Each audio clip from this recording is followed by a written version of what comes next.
David Cameron a salué les progrès dans les propositions présentées par l'Union européenne pour faire en sorte que le Royaume-Uni reste en son sein.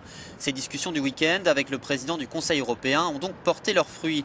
Il compte désormais arracher un accord au chef de gouvernement lors d'un sommet les 18 et 19 février prochains.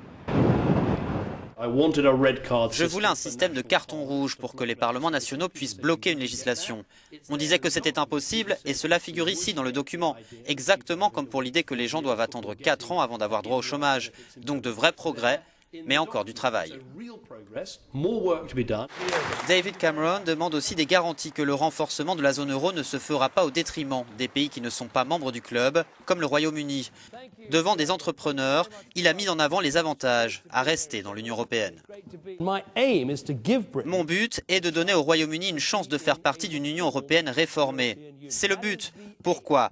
Parce que le Royaume-Uni est un pays exportateur et nous avons ce marché de 500 millions de personnes en Europe, le marché unique, un quart de l'économie mondiale, et le Royaume-Uni a toujours eu besoin d'être ouvert à ces marchés et d'y jouer un rôle.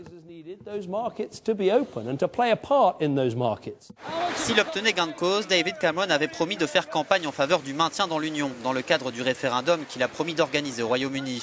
À l'instar du maire de Londres Boris Johnson, les eurosceptiques ont appelé l'Europe à faire bien davantage pour leur permettre, je cite, de prendre le contrôle de leur pays.